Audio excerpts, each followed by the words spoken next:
জামাত ইসলামী শুরু থেকে এনটি পিপল হাসিনাকে আজকে আমরা দেখতে পাই যত বড় খুনি, তার চাইতে অনেক বড় খুনি আসলে জামাত ইসলামী। এই নেতৃত্বকে যদি আপনি আসলে ডিমোরালাইজ করতে পারেন, তাইলে এরাই আন্দোলনের নেতা। এই আন্দোলনের নেতারা হচ্ছে চরিত্রহীন দলের কথার কথা।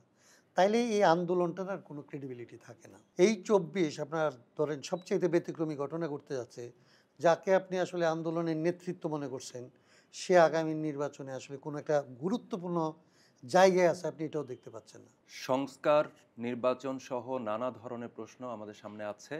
সংস্কার নিয়ে অনেক আলোচনা হলো, জুলাই সনদ হলো, এবং এ নিয়ে এখনও আলোচনা চলছে। নির্বাচনটা কিভাবে হবে, জুলাই সনদে প্রস্তাবিত সংস্কারগুলো কিভাবে বাস্তবায়ন হবে, এরকম প্রক্রিয়াগুলোর বিষয়েও আলোচনা চলছে। এ সব কিছু নিয়ে আলোচনা করব আজকে আমরা। আমাদের সঙ্গে আছেন রাষ্ট্র সংস্কার আন্দোলনের সভাপতি হাসনাত কাইয়ুম। হাসনাত কাইয়ুম, আপনাকে স্বাগত। আপনাকে ধন্যবাদ। আমরা সংস্কার নিয়ে আপনাদের একটা দীর্ঘ লড়াই আছে, অনেক দিন ধরে একটা দাবি আছে। সংস্কার প্রশ্নেই কিন্তু ঐকমত্য কমিশন গঠিত হলো, এবং হচ্ছে কিভাবে পরবর্তীতে আমরা রাষ্ট্রটা আসলে পুরো গণতান্ত্রিক রূপান্তরটা আসলে কিভাবে সেটা সামনে এলো। তো আসলে জুলাই সনদে হচ্ছে সংস্কারের যেই দাবি নিয়ে আপনারা যাত্রাটা শুরু করি, সেইটার প্রতিফলন কতটুকু? আমাদের ওই যে দুইটা দিক বলি আসলে। প্রথমত হচ্ছে যে আমরা বাংলাদেশ রাষ্ট্রটার সংস্কার কেন দরকার, কীভাবে দরকার, এটা একটা পার্ট, আমাদের একটা দীর্ঘদিনের একটা কাজ ছিল। আমাদের অতীত বর্তমান পর্যন্ত আসলে আমরা এটা নিয়ে একভাবে কাজ করেছি। তারপরে মাঠে এটার সাথে আসলে মাঠের অভিজ্ঞতার সাথে মিলিয়ে মিলিয়ে ধরেন এক ধরনের একটা পরিবর্তন বা ওইটারও সংস্কার হয়েছে আমাদের চিন্তার। আরেকটু হচ্ছে যে বাংলাদেশ আসলে যে পর্বে ঢুকলো, সেইখান থেকে একটা সংস্কারের বাস্তবতা যেটা তৈরি হলো, যে সংস্কারের বাস্তবায়ন প্রক্রিয়ার মধ্যে যখন ঢুকলো বাংলাদেশ, একটা পর্বে আমরা ছিলাম যে একটা পর্ব হবে, তিনটা পর্বে আপনি ধরতে পারবেন। একটা পর্বে আমরা বলছি এই রাষ্ট্র ব্যবস্থার ক্ষমতা কাঠামোর সংস্কার লাগবে, সংবিধানের ক্ষমতা কাঠামোর সংস্কার লাগবে, এগুলি আমরা বলছি যেটা প্রয়োজন। একটা পর্যায় থেকে আমরা বলছি যে এইটা আসলে করার পথ কি আছে, সেটা যেটা সংস্কারটা এইভাবে হইতে পারে। এবং এইটা যখন আমরা বলা শুরু করছি, তখন আমরা মাঠের রাজনীতিতে আসলে যুক্ত হয়েছি, যে একাডেমিক চিন্তাগুলিকে পলিটিক্যাল ল্যাঙ্গুয়েজে কীভাবে ট্রান্সফার করা যায়, পিপলের সাথে আসলে সংস্কারের ব্যাপারটাকে কীভাবে কমিউনিকেট করা যায়, সেইখানে গেলে আপনার কিছু দাবি দফা এগুলিতে আমরা রূপান্তরিত করছি। এবং হাসিনা বিরোধী আন্দোলনে ধরেন আমরা এই জিনিসটাকে অন্তর্ভুক্ত করছি, যে আমাদের যে অভিজ্ঞতা ছিল এই সমস্ত আন্দোলনে যেটা হয়, একটা পর্যায়ে গিয়ে ধরেন সমস্ত অভিজ্ঞতা গিয়ে একটা জায়গায় গিয়ে এরকম হয়, ক্ষোভটা এরকম পুঞ্জীভূত হয় যে এক দফা এক দাবি, অমুক তুই এখন যাবি। এবং তাতে আর বাকি যে ধরেন লড়াইটা গড়ে তোলার জন্য যে সমস্ত ব্যাপার ছিল, এগুলি পাশে পড়ে যায়, অথবা আসলে আর এটা থাকে না। আমাদের জায়গা থেকে এবার আমরা এটা যুক্ত করতে চাইছিলাম যে এক দফাটাকে দুই ভাগে ভাগ করা যায়। একটা হচ্ছে হাসিনা যাবে, আরেকটা হচ্ছে হাসিনা যে হাসিনা হয়ে ওঠে, কিংবা এক একজন যে এরকম হয়ে ওঠে, এটার আসলে ভিত্তিটাকে আমরা আসলে পরিবর্তন করব। সেই জন্যে আমরা রাষ্ট্র সংস্কার যখন গণতন্ত্র মঞ্চের সাথে আসলে আলাপ করে গণতন্ত্র মঞ্চকে এই প্রোগ্রামের মধ্যে আমরা আনতে পারছি, তখন এটা পলিটিক্যাল প্রোগ্রাম হয়েছে। তার মানে এইটা তখন পলিটিক্যাল দাবি দেওয়াতে গেছে। আবার পলিটিক্যাল দাবি দেওয়াটা ধরেন আমরা বলছি, গণতন্ত্র মঞ্চ বলছে, এবং গণতন্ত্র মঞ্চের সাথে যখন আসলে বিএনপি মনে করছে যে তার গণতন্ত্র মঞ্চের সাথে একভাবে আসলে একটা সংলাপ প্রয়োজন, একটা যুক্ততা প্রয়োজন, একটা আন্দোলনটাকে আসলে একসাথে কিভাবে করা যায় এটা নিয়ে করা প্রয়োজন, তখন কিন্তু তাদেরকে আমরা আসলে বলছি যে আসলে আমরা তো আপনাদের যে রাজনীতিটা আপনারা করেন, যে আসলে অমুকের মুক্তি, তমুকের মামলা প্রত্যাহার, আমরা তো এই পলিটিক্সটা করতেছি না। আমরা একটা ইলেকশনের রাজনীতিটা আমরা করতেছি, কিন্তু ইলেকশন প্লাস আমাদের কতগুলো কথা আছে।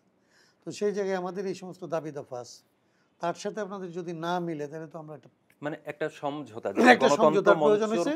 এবং কর্মসূচি ভিত্তিক সমঝোতা, সমঝোতাটা একটা কর্মসূচি ভিত্তিক সমঝোতা যখন হয়েছে, তারা ধরেন বিভিন্ন ধাপে ধাপে 31 দফায় গেছে, গণতন্ত্র মঞ্চ 14 দফায়, এসব মিলে ধরেন বাংলাদেশের রাজনীতিতে সংস্কার একটা এজেন্ডা হিসেবে আসলে আসছে, সামনে আসছে। এবং এই ঘটনায় ধরেন দুইটা পর্ব আছে আপনার, হাসিনা যাওয়া একটা পর্ব, আর এই হাসিনার নির্বাচন করে ফেলা এবং ক্ষমতায় বসে যাওয়া, তারপরে কিছু পরিমাণে হতাশা, এটা একটা পর্ব। আবার ছাত্রদের উত্থানের পরে এই হাসিনার চলে যাওয়া, তারপরে যেটা হয়েছে যে এটা আসলে বাস্তবায়নের পর্বে ঢুকে গেছে। যখন আসলে হাসিনা চলে গেছে, তখন তো ওদের দুইটা দাবি ছিল, বাস্তবায়ন বলতে 5 আগস্টের পর থেকে 5 আগস্টের পর থেকে বা 8 আগস্টের পর থেকে প্রধানত আন্দোলনের ধরেন দুইটা দফা ধরেন আপনি, হুম। একটা হচ্ছে আপনার যে এই সরকারকে যাইতে হবে কিংবা হাসিনাকে যাইতে হবে, হুম। আর হচ্ছে ওই যে যেটা বললাম যে তারা তাদের ল্যাঙ্গুয়েজটা হয়তো আলাদা, যে স্বৈরতন্ত্রের ভিত্তিটাকে নির্মূল করতে হবে। তার মানে এই যে স্বৈরতান্ত্রিক ব্যবস্থা এটা পরিবর্তনের কাজটা আপনার শুরু হয়েছে। হুম। তার মানে একটা হচ্ছে আপনার এটা লাগবে, এটা একটা পর্ব, এটাকে আসলে রাজনীতিকরণ করা, এজেন্ডাভুক্ত করা একটা পর্ব, আরেকটা পর্ব হচ্ছে এটা বাস্তবায়নের পর্ব। আপনি এখন যেটা বলছেন যে এই সনদে যখন আমরা আসছি তখন এটা বাস্তবায়ন পর্ব, যে হুম। বাস্তবায়নেরও দুইটা পার্ট আছে। বাস্তবায়নের একটা ধরেন এখন তাত্ত্বিক দিকটা নির্মিত হচ্ছে, ইলেকশনের পরে তারপর হয়তো হচ্ছে হয়তো ইলেকশনের প্র্যাকটিক্যাল পরে ফিল্ডে আমরা দেখব। ইনকর্পোরেটেড হবে, হুম। তারপরে আসলে প্র্যাকটিক্যালি যাবে। এখন আমার এই আমি এই জায়গায় জায়গাটায় হুম, আপনাকে একটু হুম, শেষ করি, তাইলে হুম, আপনার হুম, প্রশ্নটা বোধহয় রিলেভেন্ট হবে। যে হুম, এইখানে যখন আমরা আসছি তখন কিন্তু আপনি যেটা বলছিলেন যে আমরা আসলে কি ফিল করি, আমরা ফিল করি যে বাংলাদেশের মানুষের এই রাজনৈতিক দলগুলি এটার জন্য প্রস্তুত ছিল না। হুম, এমনকি যারা আসলে এই ক্ষমতাটা বা দায়িত্বটা নিছে তারা এটার জন্য প্রস্তুত ছিল না। মানুষের মধ্যে যে আকাঙ্ক্ষা তৈরি হয়েছিল এটার চাপে তারা এগুলি করতে আসছে। সেই ক্ষেত্রে আমরা ভাবছি যে আসলে যতটুকু সবাই মিলে সবার সাথে আলাপ আলোচনার ভিত্তিতে একদম মিনিমাম যেটা, যে ধরেন আমি 10টা সংস্কারের কথা চাই, আপনি 5টা চান, আরেকজন 3টা চায়, এই 3টাও যদি সবার কমন হয়, আমরা চাইছি তাহলে এই কমন মিনিমামটা হইলো যেন মানে আসলে আমরা কিছু যেন হয়। কিছু মানে একদম কমন মিনিমামটাও যেন সবার ঐকমত্যের ভিত্তিতে হুম। এইখানে আমরা চিহ্নিত করতে পারি এবং এটা বাস্তবায়ন করার জন্য কাজ করতে পারি। এইবার যেটা হয়েছে সনদের মধ্যে দুই ধরনের জিনিস পাইছি আমরা। কিছু জিনিস পাইছি একদম সবাই আমরা একমত, আর কিছু জিনিস পাইছি যেটা হচ্ছে মোটা দাগে একমত কিন্তু টেকনিক্যাল জায়গায় পার্থক্য আছে। যেমন ধরেন কেয়ারটেকার লাগবে, এটা নিয়ে কোনো ধরনের কোনো পার্থক্য নেই, হুম। কিন্তু কেয়ারটেকারের ফরমেশন কিভাবে হবে। ধরেন আমরা একটা প্রথম মনে করলাম যে অমুকরা হবে, তারা যদি ফেল করে তাহলে তমুকরা হবে, তারপরে তারা ফেল করলে এই যে তৃতীয় লেয়ারে গিয়ে দেখা যাচ্ছে কেউ কেউ মনে করতেছে যে না, যেভাবে আমরা ভাবতেছি একটা দল হয়তো বলতেছে যে না, আমি ঠিক এরকম মনে করি না, এখানে আমার একটা ডিসেন্ট আছে, আমি এখানে এইরকম কতগুলো জায়গা আছে যে মোটা দাগে অনেকগুলো বিষয় একদম একমত, আবার অনেকগুলো বিষয় একমত কিন্তু তার টেকনিক্যাল অনেক জায়গায় পার্থক্য আছে। এইসব মিলে যতটুকু আসলে এখন পর্যন্ত আলোচনা হয়ে একমত হয়েছে, বাংলাদেশের এই রাজনৈতিক বাস্তবতা এটাকে একদম আমি ফেলনা মনে করি না। আমরা মনে করি এটা যদি হুম। এইটুকু আমরা আসলে কার্যকর করতে পারি তাহলে বাংলাদেশের রাজনীতির একটা পরিবর্তন সম্ভব। শুরু হবে, মানে এই সূচনাটা হবে। সূচনাটা হবে। ৮ আগস্টের প্রসঙ্গে এসে ৮ আগস্ট থেকে অন্তর্বর্তী সরকার এই সরকার জি দায়িত্ব নিলেন।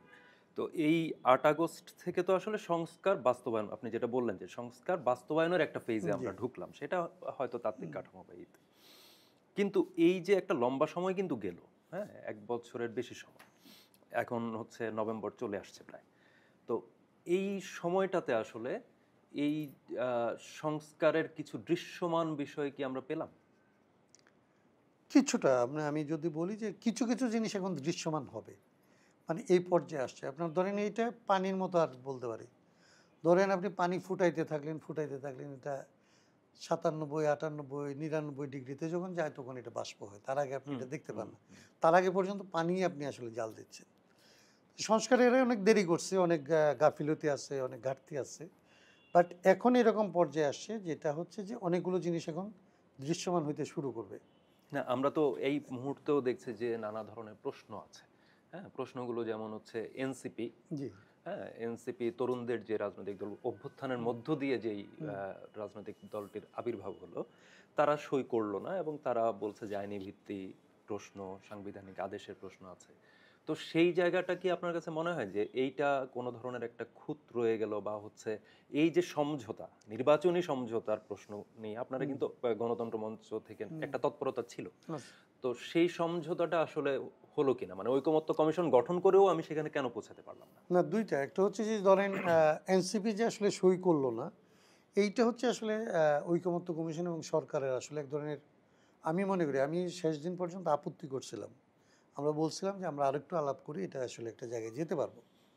কিন্তু আসলে তারা তাড়াহুড়া করে ওইদিনই শেষ করতে হবে, তারপরে ১৭ তারিখে সেরিমনিটা করতে হবে। সেরিমনিয়াল দিক যদি বলেন যে একটা জাতি আসলে তার একটা এত বড় অর্জনকে যেইভাবে আসলে মানুষের সামনে ভিজুয়ালাইজ করতে পারত, সেই ক্ষেত্রে এটার মধ্যে খুঁত রয়ে গেছে। হুম, কিন্তু এনসিপি স্বাক্ষর করবে না এরকম কথা কিন্তু এনসিপি আজকেও পা- বলছে না। বাম দল, এটা হচ্ছে কয়েকটি বাম দলও কিন্তু করে। বাম দলের কথাটাই আমি আসতেছি। এনসিপির জায়গাটা হচ্ছে কন্ডিশনাল, হুম। যে এই জিনিসগুলি তুমি দৃশ্যমান করার আগ পর্যন্ত আমি আসলে স্বাক্ষর করব না। কারণ আমার এক্সপিরিয়েন্স হচ্ছে যে তুমি ন্যাশনাল ডিক্লারেশন যেটা করছো, সেই ডিক্লারেশন আসলে প্রপারলি সবার সাথে তুমি আসলে ওইভাবে মানে ফেয়ারলি করো নাই। সো তোমাকে আমি আসলে মনে করছি না যে যে বাপেরটাই তুমি আমার সাথে কমিটমেন্ট করতেছো সেইটা দৃশ্যমান হওয়ার আগে আসলে আমি স্বাক্ষর করব না। এইটা পর্যন্ত আমার কাছে মনে হয় যে এটা হচ্ছে তার স্ট্যান্ড একটা, আমার স্ট্যান্ড একটা। আমি আস্থা রাখতে চাইছি, আমি স্বাক্ষর করছি।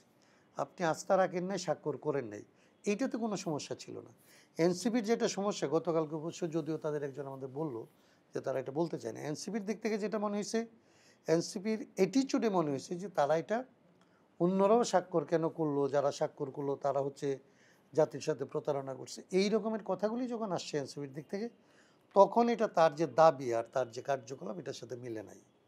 কিন্তু এমনিতে দাবি হিসাবে এনসিপির যে দাবি, আমি স্বাক্ষর করতে গেছি কিন্তু তার জন্য তার দাবির প্রতি আমার কোনো মানে ইয়ে নাই, অশ্রদ্ধা নাই। না অশ্রদ্ধা নাই। আমি মনেই করি হুম। যে কোনো একটা সংগঠন এটা ভাবতে পারে। আবার আমরা এটা করতে গেছি এই কারণে যে সব যখন আসলে এটাকে জোর করে কিংবা অন্যভাবে এটাকে বাধাগ্রস্ত করার চেষ্টা করা হয়েছে, তখন আমাদের মনে হয়েছে যে এটা আসলে স্বাক্ষর করার দায়িত্ব।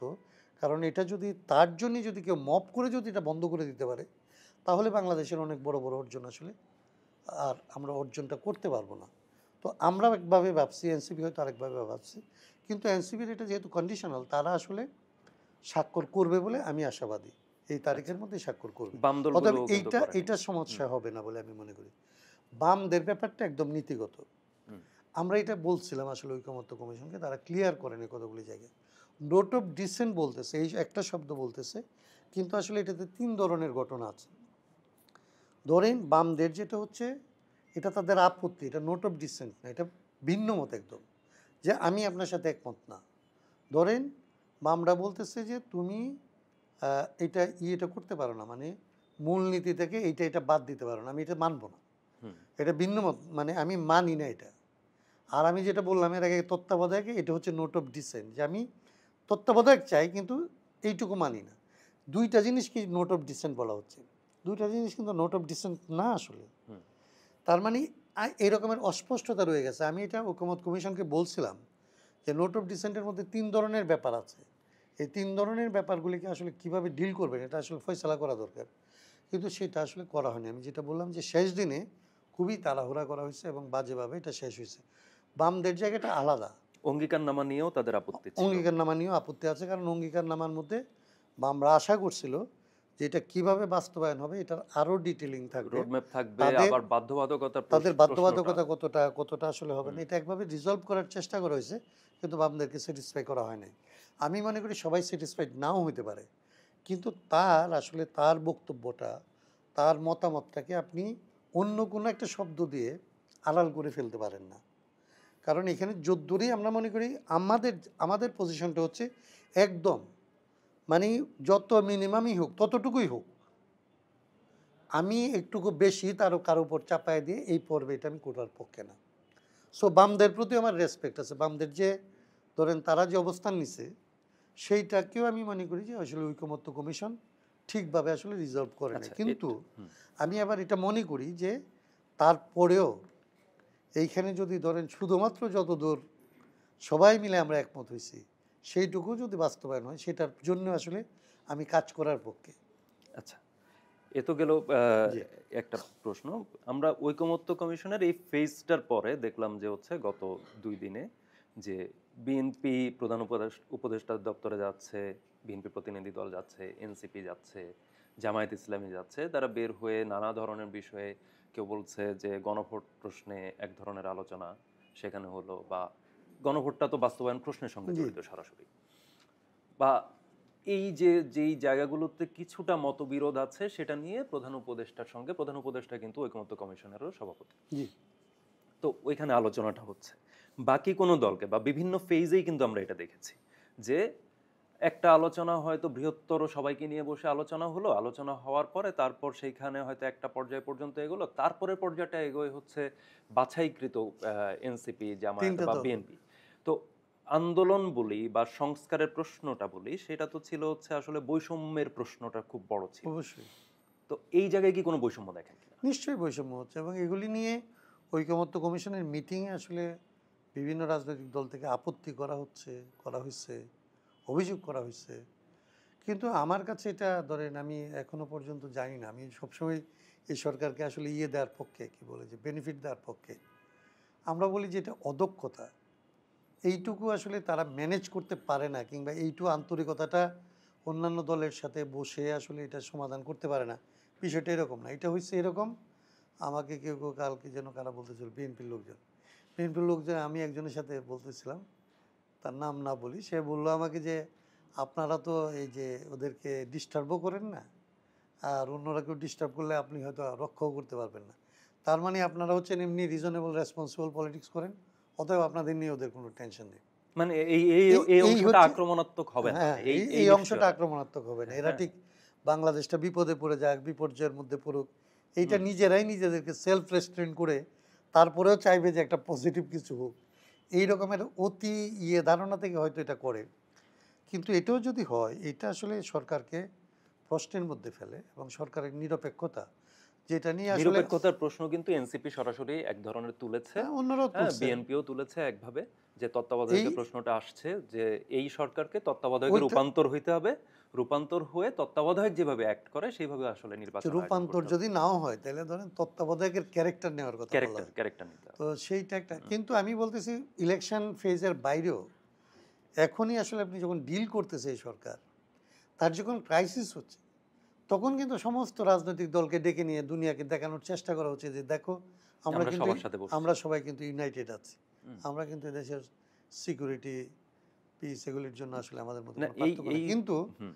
যখন আসলে এই রকমের কাজগুলি ঘটতেছে, তখন আসলে সরকার যেটা করতেছে এটা খুবই দৃষ্টিকটু এবং এটা মানে অনৈতিক। মানে এইটার মধ্যে কি কোনো ছোট তরফ বড় তরফের নিশ্চয়ই তারা এটা তৈরি করে এবং যখন এটা তৈরি করে হুম, তখনই প্রশ্নটার জায়গাটা তৈরি হয় হুম। এবং এই প্রশ্নের মধ্যে ভবিষ্যতে এই সরকারকে পড়তে হবে। আমি একটু নির্বাচন প্রসঙ্গে আসি। নির্বাচন প্রসঙ্গে হচ্ছে নির্বাচনের ফেব্রুয়ারির মাঝামাঝির মধ্যে নির্বাচন হবে, এই ধরনের একটা রোডম্যাপ আমাদের সামনে আছে। কিন্তু এনসিপির তরফ থেকে এই মোমেন্টে বলা হয়েছে যে নির্বাচন কমিশনকে যদি পুনর্গঠন না করা হয় তাহলে স্বচ্ছ নির্বাচন সম্ভব নয়। এরকম আরও কিছু বক্তব্য বিভিন্ন জায়গা থেকে আমরা পেয়েছি, জাতীয় পার্টির কাছ থেকে পেয়েছি। জাতীয় পার্টির নিষিদ্ধের ইস্যুতেও আবার এক ধরনের আন্দোলন দেখতে পাচ্ছি, যেটা মবের সাথে তুলনীয় অনেকটা। তো এই যে বিষয়গুলো নির্বাচন কমিশনের নিরপেক্ষতার জায়গা নিয়ে বা আপনাদের নিবন্ধনের একটা ইস্যু আছে, যেটা আপনাদের দাবির পর্যায়েও আছে যে নিবন্ধনের জায়গাটা সমাধান করতে হবে জরুরি ভিত্তিতে। তো এইখানে কি আপনি কোনো ধরনের সংস্কার বা কোনো ধরনেরই প্রস্তাব করেন কিনা? বাংলাদেশের সবচেয়ে বেশি যেটা সংস্কার করতে হইতো এটা হচ্ছে নির্বাচন কমিশন, পুলিশ, মানে এর বাইরে পুলিশ, এই দুইটা হচ্ছে একেবারে কি পয়েন্ট। বাংলাদেশের যেগুলিতে কোনো সংস্কার হয়নি তার মধ্যে সবচেয়ে বড় জায়গা হচ্ছে নির্বাচন কমিশন। তো এইবারও আমরা এটা নির্বাচন কমিশনকে না, এই জায়গায় নির্বাচন ফোকাস করতে পারলাম কমিশনে না। ধরেন আমি বলি যে আপনার দুইটা জায়গা থেকে সংস্কার কমিশনের তো প্রথমত ধরেন যে 6টা কমিশন করা হলো তার মধ্যে নির্বাচন কমিশন ছিল না, হুম, পরে করা হলো। কিন্তু দুইটা জায়গার মধ্যে আসলে সংস্কার কমিশনগুলি সরাসরি বাধার মুখে পড়ছে, তার একটা হচ্ছে জনপ্রশাসন, যেটা নিয়ে আসলে সচিবালয় আন্দোলন সংগ্রাম এগুলো হয়েছে। আরেকটা হচ্ছে নির্বাচন কমিশন। এই নির্বাচন কমিশনের ব্যাপারে নির্বাচন কমিশন রিফর্মের যে সমস্ত কাজ হয়েছে সেগুলির ব্যাপারে নির্বাচন কমিশন থেকে আপত্তি দেওয়া হয়েছে এবং এই নির্বাচন কমিশন গঠিত হয়েছে হচ্ছে আগের আইনে, পরিচালিত হচ্ছে আগের আইনে। তার মানে এনসিপি যেটা বলতেছে যে এই নির্বাচন কমিশন না, এইরকম কাঠামোর মধ্যে থাকলে যেই নির্বাচন কমিশনই হোক সেটাই করবে। এই নির্বাচন কমিশনের আইন সংস্কার করা এবং নির্বাচন কমিশন সংস্কার করা হচ্ছে নির্বাচনের জন্য জরুরি ছিল, সেইটা করা হয় নাই। এই প্রশ্নের মধ্যেও আসলে নির্বাচন যত কাছে আসবে এই প্রশ্নের মধ্যে নির্বাচন কমিশন পড়বে। এখন এইখানে একটা প্রবলেম হচ্ছে এরকম যে আপনি কোন দৃষ্টিভঙ্গিতে দেখবেন বাংলাদেশকে। যেমন এই প্রশ্নগুলিকে যখন আপনি বড় করবেন তখন আসলে নির্বাচন নিজে হচ্ছে আসলে প্রশ্নের মতো পড়ে এবং এই নির্বাচনটা পিছিয়ে যাওয়ার একটা আশঙ্কা তৈরি হয়। আবার এই নির্বাচন যখন আপনি চাইবেন তখনকার সংকট হচ্ছে যে আপনি নির্বাচনে যে একটা ফেয়ার ইলেকশন হবে না এটা ধরে নিয়েই আপনাকে নির্বাচনটা গিলতে হচ্ছে। হুম, তার মানে এইরকম একটা সংকটের মধ্যে বাংলাদেশকে টেনে আনার ক্ষেত্রে আমরা যেটা বলি যে এই সরকারকে বেনিফিট দিতে চাই, দেওয়ার পরেও তাদের অদক্ষতার জন্যে এবং তাদের অকার্যকর এই সমস্ত ভূমিকার জন্য তাদেরকে যেটা বলি যে ভবিষ্যতে হইলেও তাকে একদিন দায় নিতে হবে। আমি যত সফটই হইতে চাই তার প্রতি যত পক্ষপাতী দেখাইতে চাই, সেটা তারপরে শেষ করা যায় না। কারণ কেন নির্বাচন কমিশন সংস্কার হবে না, এটার কোনো উত্তর তো নাই। 18 উত্তর মাসে নাই। নির্বাচন কমিশন কেন সংস্কার হবে না? নির্বাচনী সমঝোতার প্রশ্ন আবারও একটু আসি জিনিসটাতে। নির্বাচনী সমঝোতার যে প্রশ্নটা সেটা আসলে আপনারা মানে কি ধরনের সমঝোতা? রাজনৈতিক দলগুলোর মধ্যে কি ধরনের সমঝোতা? সেটা কি হচ্ছে সংস্কার প্রশ্নে? যে নির্বাচনের পরে যে বা যারাই হচ্ছে রাষ্ট্র ক্ষমতায় আসুক না কেন, তারা আসলে এই সংস্কারগুলো এগিয়ে নেবে বা এই ধরনের প্রতিশ্রুতির জায়গা থেকে আপনারা সমঝোতা যেতে চান? আমাদের জায়গা থেকে ধরেন আমাদের রাষ্ট্র সংস্কার আন্দোলনের জায়গা যদি বলেন, আমরা একভাবে ভাবি। আমরা ভাবি ধরেন আমাদের ২-৩টা লেয়ারে আমাদের কাজ করতে হচ্ছে। ধরেন আমরা নিজেরা একটা দলীয় অবস্থান থেকে একভাবে ভাবি। মঞ্চগতভাবে ধরেন আমাদের ভাবনা ওইখানে গেলে একটু ডিস্টর্টেড হয়, বাইরে আরেকটা জায়গায়। আমাদের জায়গা থেকে আমরা যখন ভাবি তখন আমরা মনে করি যে বাংলাদেশের রাষ্ট্রের যে হোল একটা সংস্কারের চিন্তা আমাদের যেটা ছিল, যে আকাঙ্ক্ষা ছিল, যেটা আসলে আমরা এখন বাস্তবায়ন করতে পারতেছি না, যেখানে আমরা কম্প্রোমাইজ করে কমন মিনিমামে চলে আসছি, এই নির্বাচনের মধ্যে আসলে আমাদের পুরো প্রকল্পটা বাংলাদেশের মানুষের সামনে আবার তুলতে চাই।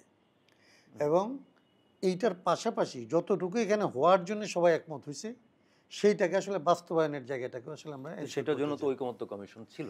ঐকমত্য তাহলে কমিশনে নির্বাচনী সমঝোতা আলাদাভাবে কেন?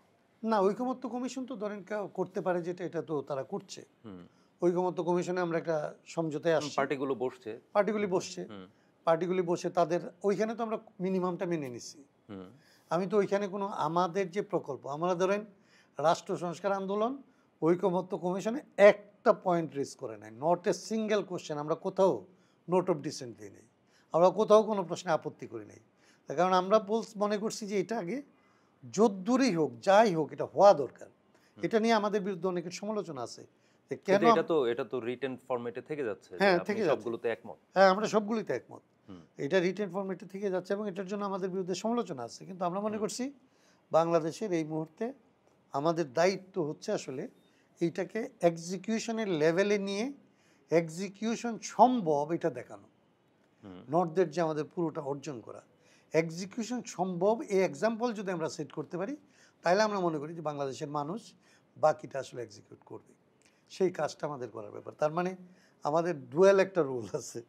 তাহলে এই যে জোটের রাজনীতি সামনে আমি আসছে, ওইখানে জোট আসতেছিলাম। সামনে আসছে যে বিভিন্ন বিএনপি এক ধরনের জোট করবে, ইসলামী বিএনপি দলগুলো যে এক বাক্সে নেওয়ার একটা চেষ্টা করছে, জামাত সহ। আমরা এর মধ্যে আমরা যেটা জোট করতে চাই, আমাদের যদি আকাঙ্ক্ষিত জোট যদি আমরা করতে পারি, আজকেও আমরা চেষ্টা করতে চাই, এখনও চেষ্টার মধ্যে, সেইটা আমরা করতে চাই বিএনপি জামাতের বাইরে সংস্কারকে প্রধান রাজনৈতিক দিক নির্দেশনা মনে করে, সংস্কারকেই আসলে তার প্রথম এবং প্রধান করণীয় মনে করে। সেটার মধ্যে কি তাহলে হচ্ছে এনসিপি, এবি পার্টি বা এই তরুণ হ্যাঁ দলগুলো হ্যাঁ, প্রাধান্য পাচ্ছে?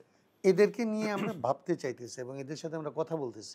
সেখানে হুম, ধরেন বিভিন্ন রকমের ডিফারেন্স অফ ওপিনিয়ন হুম, আছে, হুম, বাট আমরা চাই যে আসলে রাজনৈতিক দলগুলির কালচারে ইয়েতে যাই হোক, হুম, যে ঐক্যটা যে নির্বাচনী জোটটা হবে তার ফোকাস যেন আসলে সংস্কার থাকে এবং সেই ফোকাসে এবার যেরকম কমন মিনিমামের কথা বলছি, সেই ফোকাসে আমরা আসলে আয়তনটা যত বড় করতে পারি তত বড় করতে চাই। আচ্ছা। সেইখানে আমাদের ধরেন সবচাইতে বড় যেটা মিস করছি এবার বাংলাদেশ, হুম। সেটা হচ্ছে যে অর্থনৈতিক সংস্কার ব্যাপারে কোনো আলাপ হয়নি। আপনি নির্বাচনে নিয়েও আমি কথা আমি হচ্ছে। এই প্রসঙ্গটাতে আসতাম। আচ্ছা, সেটা হচ্ছে আইন উপদেষ্টা আসিফ নজরুল বলেছেন সংস্কার প্রশ্নেই এই জি, ঘুরে ফিরে ওই জায়গাটাই আসছে বারবার। তিনি বলেছেন যে এই সরকার যতটা পারে সংস্কার করে যাবে, বাকি বা পরবর্তী সরকার যে আসবে সে যদি না এগোয় বা এটা এগিয়ে না নেয় তাহলে পরিবর্তন সম্ভব নয়। এই ভাষ্যের ভেতরে মানে প্রথমত হচ্ছে যে এই টাইমলাইনের মধ্যে আমরা আসলে সেভাবে দৃষ্টিগ্রাহ্য কিছু দেখলাম না। দ্বিতীয় হচ্ছে এই যে দেখলাম না, সেইটা আসলে কি এই সরকার বা সরকারের একজন প্রতিনিধি হিসেবে যদি আমি আসিফ নজরুলকে ধরে নিই, তাহলে এইটা কি পরবর্তী সরকারের ঘাড়ে দায় চাপানোর মতো কিনা? আমি দায় চাপানো বলবো না, আমি মনে করি এইরকমই ঘটনাটা, মানে হুম, ইতিহাসের এই এই যে পর্বে আমরা এখন যে নির্দিষ্ট বাস্তবতায় আছি, হুম, যেমন ধরেন আমি চাচ্ছিলাম, ধরেন আমি বিএনপিকে শেষ দিন পর্যন্ত গোটা হাউস থেকে বলছি যে আপনারা আপার হাউসে পিয়ারটা অ্যাকসেপ্ট করেন, আপনি যদি না পারেন 2 দিন সময় নেন, আপনাদের যাদের সাথে কথা বলা দরকার তাদের সাথে কথা বলেন, এবং আমরা সবাই এটা চাচ্ছি, রিকোয়েস্ট করতেছি, এটা আপনার পার্টিকে আপনি ইনফর্ম করেন। করে তারপরে যদি না হয়, আমরা সাইডলাইনে অন্যদের সাথে আলাপ করতেছিলাম, তাইলে অন্যরা কি কি ছাড় দিতে পারে, কারণ আমরা তো সংস্কারের ভেতরে আবার রাজনৈতিক দলগুলির মধ্যে এক ধরনের ঐক্য তৈরি করার কাজ করতেছিলাম। তো আমি বলতেছি যে এইটা যে ধরেন বিএনপিকে যে আমরা পারলাম না, তার মানে কি আমরা তো ধরেন এই পর্বটা আমরা অতিক্রম করবো, এর পরের পর্বে তো আমরা আসলে রাজনীতি করবো। তো তো সেই রাজনীতিতে তো বিএনপিকে দায় বহন করতে হবে। আমি তো মানুষকে বলবো যে বিএনপি এটা আমাদের তখন করতে দেয় নাই, তাহলে কেন করতে দেয় নাই? কারণ বিএনপি দল হিসেবে বড় না, সেটা তো বিএনপি যখন বিএনপি তো পরিষ্কার ধরেন যে সে কথার পিআর কথা। চায় না। না, হ্যাঁ, সাপোজ হ্যাঁ, ধরেন। উদাহরণ হিসেবে আমি যেটা উদাহরণ হিসেবেই হ্যাঁ, বলছি। যে পিআর সে চায় না, সে এটা পরিষ্কার করে হচ্ছে সবাইকে জানান দিয়েছে, বা এটা মোটামুটি সবাই জি। জানে। কিন্তু এই যে বিভিন্ন প্রশ্ন যে আদালত সংস্কার জি। করব, আমার বিচার বিভাগ সংস্কার করব, আমার স্বাস্থ্য আছে, শিক্ষা স্বাস্থ্য তো খুবই প্রায়োরিটি, কিন্তু শিক্ষা কমিশন কিন্তু হয়নি। হ্যাঁ, তার মানে আমি প্রায়োরিটি লিস্টে নাই। না, আমি হ্যাঁ, প্রশাসনের বাইরে আর কোনো হ্যাঁ, সংস্কারের কোনো জায়গাটায় সংস্কারের জায়গায় আমি যাইনি। সংবিধান সংস্কারের যেহেতু ইস্যু আসছে, ঐকমত্য হ্যাঁ, কমিশন, সংবিধান গণমাধ্যম সংস্কারের বিষয় আসছে। ওগুলি ধরেন এই আলোচনার মধ্যে ঐকমত্য কমিশনের বাইরে। হ্যাঁ, তো এই সবকিছু কিন্তু এলো। তো এইটা আমি দেখলাম যে আমরা দেখলাম যে এটা শুরু থেকে অনেকগুলো কমিশন আমি করলাম, কমিশন করে শেষে ঐকমত্য কমিশন করলাম, দীর্ঘদিন ধরে আলাপ আলোচনা হলো, আমার প্রচুর কাগজ এবং পিডিএফ আমরা সামনে পেলাম। আসলে তো আমি কিছুই পেলাম না। পেলাম না। তো এই যে পেলাম না, এই টোটাল টাইম লাইনে যে আমি পেলাম না, সেই না পাওয়া কি কোনোভাবে পরবর্তী সরকার যদি হচ্ছে সাপোজ রাষ্ট্র সংস্কার আন্দোলনই ক্ষমতায় এলো, তাহলে তার ঘাড়ে গিয়ে চাপছে না যে চাপছে। এই বক্তব্যের মধ্য দিয়ে যে চাপছে। আমার এই যে আমি করতে পারলাম না, সেটা আসলে রাষ্ট্র সংস্কার আন্দোলন পারে না। না, এটা দুইটা জিনিসই পড়ে, মানে দায়িত্বের মধ্যে তারা যে পারলো না হুম, এইটা একটা পড়ে, এবং আরেকটা পড়ে আমি এইভাবে ভাবতে চাই যে এইটা পরবর্তীতেও এটা একটা ধারাবাহিক কাজ, এটাকে আসলে হ্যাঁ, টেনে নিয়ে ধারাবাহিক যেতে কাজ হবে। তো বটেই। কিন্তু আমি আপনার সাথে যেটা বলতে চাই এটা হচ্ছে যে এই যে সময়টা এই সময়টার মধ্যে এরা মানে সবচেয়ে বড় দুর্ভাগ্যজনক ঘটনা হচ্ছে যে যখন সংস্কারটা আসলে হওয়ার মতো আসলে পরিস্থিতি ছিল, সেই সময়টাকে এরা যেহেতু এটার জন্য এরা প্রস্তুত ছিল না, যেহেতু এদের এই বিষয়ে কোনো হোমওয়ার্ক ছিল না, যেহেতু এরা জানতো না আসলে সংস্কার কিভাবে কোথায় করতে হয়, এবং যেহেতু তারা যারা এটা নিয়ে কাজ করছে তাদের কাছ থেকে পরামর্শ নেওয়ার প্রয়োজন মনে করে নেয়, তো তাদের নিজের প্রথম থেকে আবার জানা, আবার এটাকে কিভাবে করবে তার জন্য একটা একটা তাদের মতো করে মেথড সেট করা, সেই মেথোডোলজি পার করতে করতে মাঠের মধ্যে আসলে মানুষের যে আসলে প্রত্যাশা, সেই প্রত্যাশার মধ্যে হতাশা তৈরি হয়েছে, বিভাজন তৈরি হয়েছে, পার্টিগুলির মধ্যে ভিন্নমত তৈরি হয়েছে, এবং এই পুরো মোমেন্টামটাকে তারা মিস করছে। এইটার জন্য ভবিষ্যতে আসিফরা যেরকম বলল যে ভবিষ্যতের এটা দায়িত্ব, ভবিষ্যতে যারা আসবে, এইটা সত্য যে আসিফরা এর জন্য কিন্তু আসলে অনেক বেশি ব্লেমড হবে, যে তারা শুরু থেকে ধরেন আমাদের 12 তারিখের যে ডকুমেন্ট, এই ডকুমেন্ট আজকে কোনো ঘটনা না, তো আমি জানি এই ডকুমেন্ট আসলে এই ডকুমেন্ট পাওয়ার পরে কেন তারা করে না, এই জবাব কিন্তু তাদেরকে ইতিহাসের সামনে দিতে হবে। তো সেইগুলি হচ্ছে একটা একটা দিক যে দায় দেওয়া নেওয়ার। আমি ওই জায়গাটার চাইতেও বেশি আসলে যেটাকে গুরুত্ব দিতে চাই যে যা কিছু আমরা হারাইছি সবাই মিলে বিভিন্ন রকমের ত্রুটি বিচ্ছুদের কারণে, আমি এখনও মনে করি যে বাংলাদেশের এই সময় যদ্দূর অর্জন করার স্কোপ আছে, সেইটাকে আসলে যেন এরা আসলে এখনো পর্যন্ত ফেসিলিটেট করার চেষ্টা করে, এখানে কোনো গাফিলতি যেন না আরেকটা থাকে। যে আবার নির্বাচন প্রসঙ্গে যাই, জি। নির্বাচনের এই আগ মুহূর্তে আমরা বিভিন্ন রাজনৈতিক দলগুলোকে দেখছি যে কূটনৈতিক পাড়ার সাথে এক ধরনের ছোটাছুটি চলছে। বরাবরের মতোই আমরা আমাদের এখানে নির্বাচনের এটা আগে বরাবরই। এটা দেখে আসি। কূটনৈতিক পাড়ার সাথে এক ধরনের কূটনৈতিক যোগাযোগ, এই বিষয়গুলো সামনে আসছে, এই এখনই আসা শুরু করলো। তো সেক্ষেত্রে আমরা আসলে নির্বাচন মানে বাংলাদেশের মানুষ ভোট দেবে তো? হ্যাঁ, মানে পরবর্তী যে সরকার গড়বে, বাংলাদেশের মানুষের বাংলাদেশের মানুষই তো গড়বে নাকি? হ্যাঁ, তাই তো হওয়া উচিত। হ্যাঁ, আমার কাছে এটা এইরকম বলি নাকি আমি, কূটনৈতিক সম্মতি আমার আসলে আগে বেশি প্রয়োজন? এইটা ধরেন যেটা হইলো, আমি ধরেন আমরা যেরকম সংস্কারটাকে মিস করছি অনেকটা, হুম, আমরা আরেকটা জিনিস মিস করছি গো। বাংলাদেশের এইবারের পরিবর্তনের পরে এই যে নির্বাচনের আলাপ হচ্ছে না, এটা আপনার সমস্ত মিডিয়া পাড়ায় দেখবেন, পলিটিক্যাল পার্টিগুলির মধ্যে দেখবেন, মনে হচ্ছে যে এটা হচ্ছে আসলে একটা পার্লামেন্ট ইলেকশন, সমস্ত 53 বছর ধরে যেরকম পার্লামেন্ট ইলেকশন দেখে আসছি যে আপনি ক্ষমতায় যাবেন না আমি ক্ষমতায় যাব, হুম। আমার পক্ষে বিদেশিরা বেশি নাকি আপনার পক্ষে বিদেশিরা বেশি, এরকম যেই খেলাগুলি এখানে ঘুরতো এইটারই দেখা যাচ্ছে। কেন দেখা যাচ্ছে? কারণ এবার ইলেকশন তো এরকম না, তাহলে এটা হচ্ছে কেন? এইবারের ইলেকশন কিন্তু 70-এর মতো, 54-এর মতো কিংবা 46-এর মতো ইলেকশন, যেটাকে আমি বলি যে একটা ইলেকশন হয় কেবলমাত্র ক্ষমতার হাত পালা বদলের জন্য, আরেকটা ইলেকশন হয় একটা ব্যবস্থা বদলের জন্য। এবার একটা সেরকম এবার একটা সেরকম ছিল, কিন্তু এবার একটা ক্রমাগত ক্ষমতা সংস্কার বদলের মতো। ক্ষমতা বদলের দিকে নিয়ে যাওয়া হয়েছে।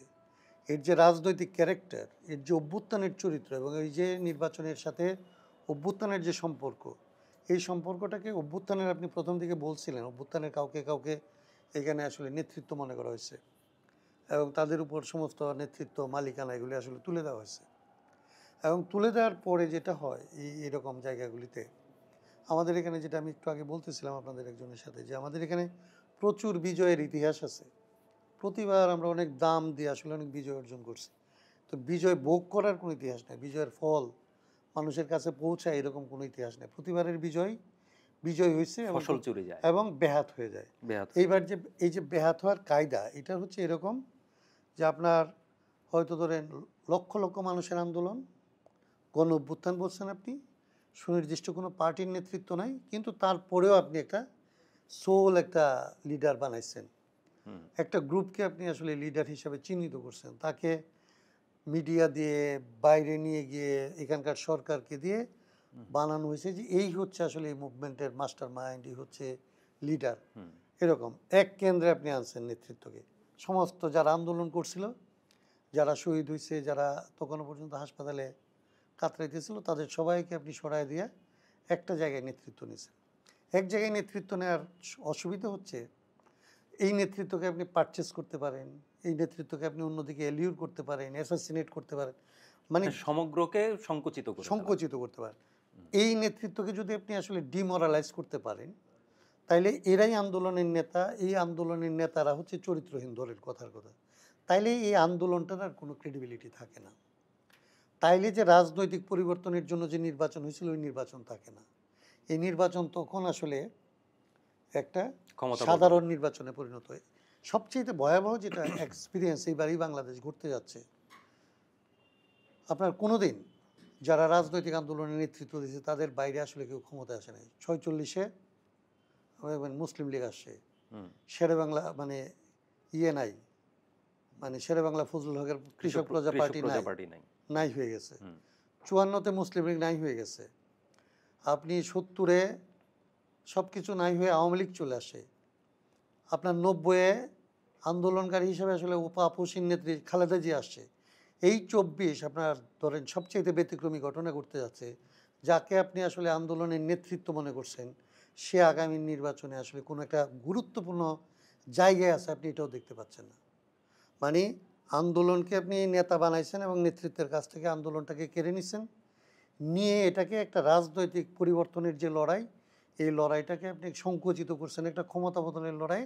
এবং সেই ক্ষমতা বদলের লড়াই হলে যেটা হয়, ভোট কেনা বেচা হয়, বিদেশিদের কাছে আসলে ধর্ণা দেওয়া হয়, মাসল হয়, মাস্তানি হয়, যা কিছু ছিল, এবং ওই রকমের নির্বাচন কমিশন থাকে।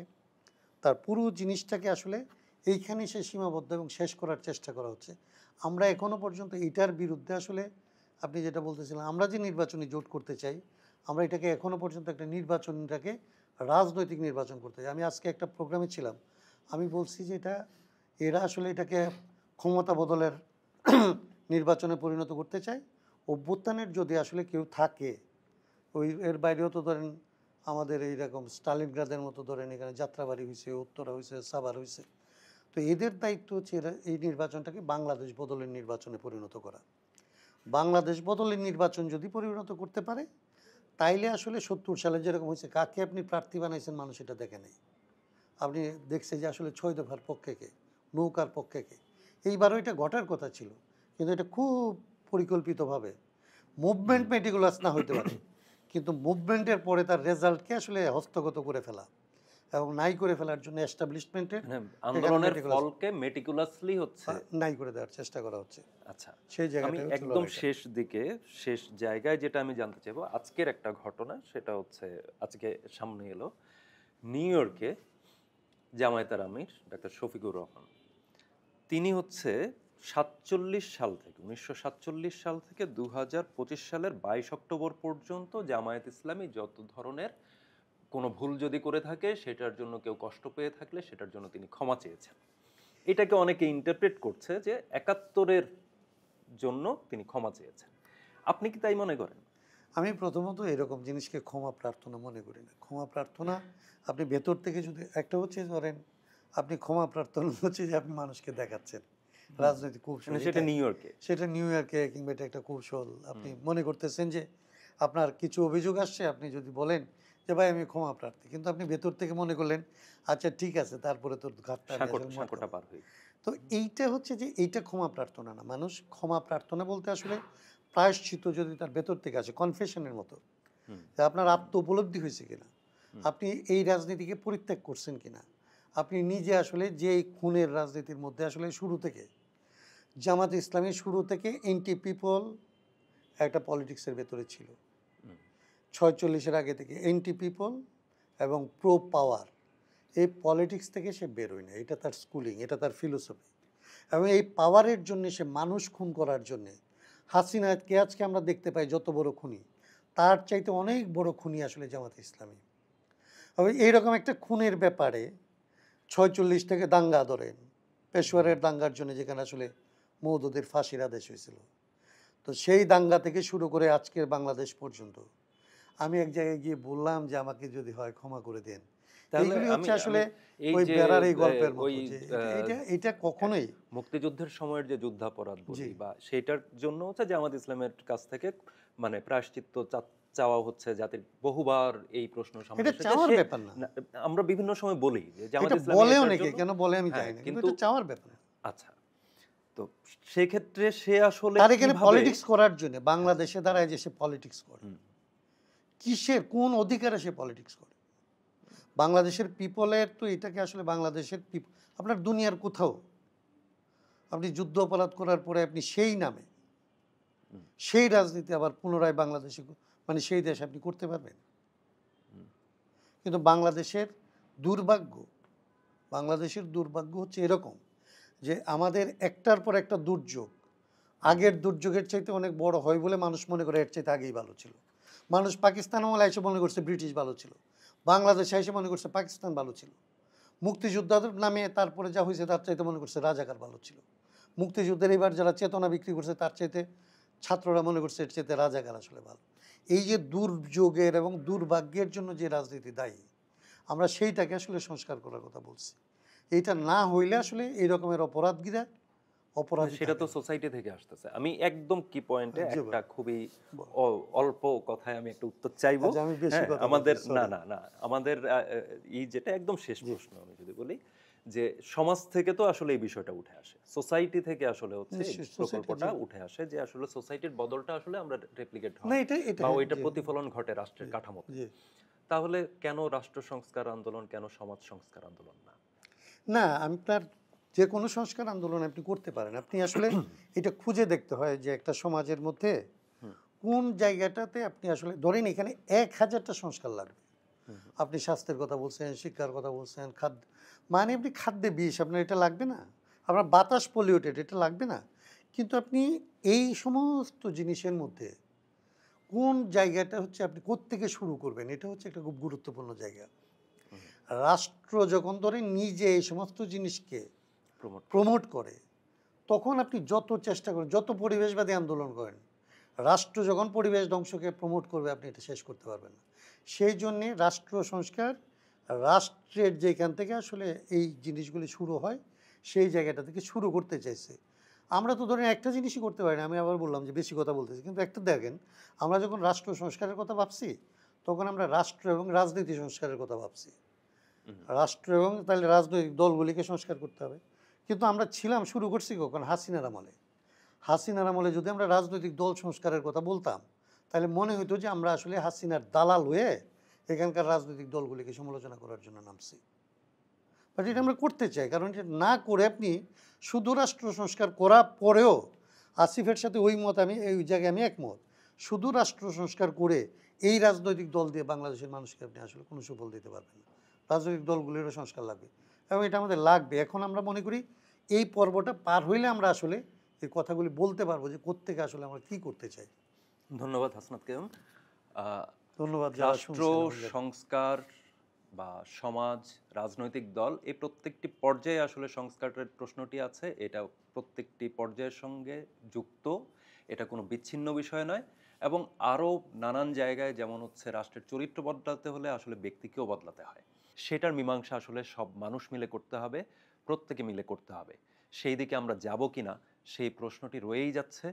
আমরা এখানেই শেষ করছি। আপনারা আপনাদের মতামত জানাতে পারেন চর্চার ইউটিউব চ্যানেল এবং ফেসবুক পেজের কমেন্ট বক্সে।